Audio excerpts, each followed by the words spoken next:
Pastor, falando sobre família, você fala sobre política lá na sua igreja? Com certeza, Verdade? abertamente. Principalmente hoje, Abertamente, porque assim, o abertamente. que que acontece? Eu até preguei um ensino sábado retrasado, né, sobre Oséias 4:6, né? Um texto muito conhecido. O meu povo perece, porque lhe falta o conhecimento. Pois tu, ó sacerdote, rejeitaste o conhecimento. Também eu te rejeitarei, diz o Senhor, e rejeitarei os seus filhos. Olha lá. Deus aponta a causa da destruição do povo. Qual que era a causa? Falta do conhecimento, ignorância.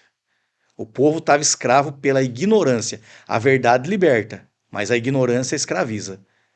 E por que que o povo estava escravo na ignorância? Porque o sacerdote tinha rejeitado a lei. Não ensinavam mais a lei. Lembra que eu falei o perigo de não ensinar a Bíblia?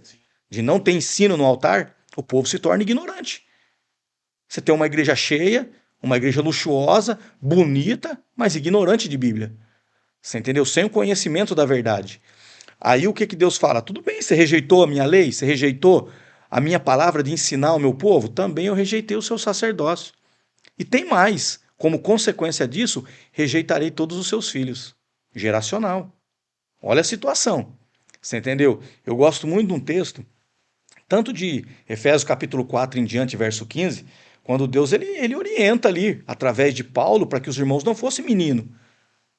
Por quê? Para que eles não fossem levados por qualquer vento de doutrina. Então, hoje, o que, que acontece? Durante muitos anos, o irmão Ismael, a igreja se tornou ignorante em muitos pontos.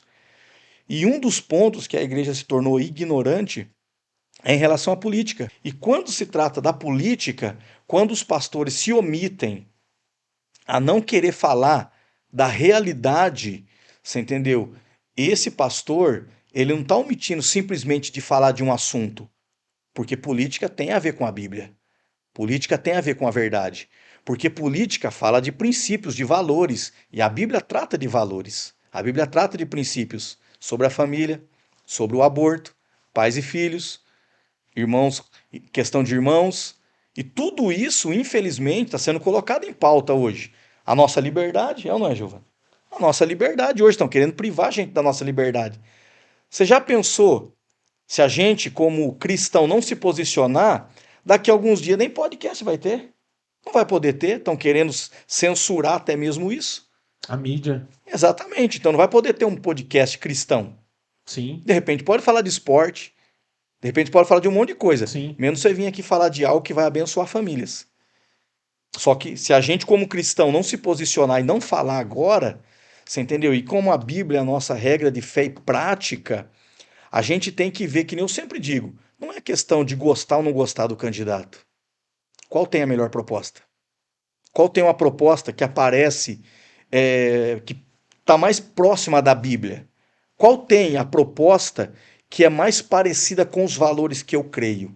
Não é questão de gostar do fulano ou do cicrano ou do beltrano. É uma questão de inteligência. É uma questão de inteligência, de entendimento, de você saber é, o que, que vai contribuir para o crescimento do meu país e para o futuro dos meus filhos. Então, tem falado sim, abertamente, sem medo, crendo sobre a necessidade de explicar e falar sobre esse assunto, sim. E outra, o pastor, como um líder, ele tem que se posicionar, ele não pode ficar em cima do muro. As pessoas têm que saber no que eu creio, no que eu acredito e em quem eu vou votar, porque eu sou um líder. E o líder tem capacidade de persuasão e a capacidade de influência. Então, tanto para o bem como para o mal. Então, não posso ficar em cima do muro. Toda a minha igreja sabe de quem é meu voto.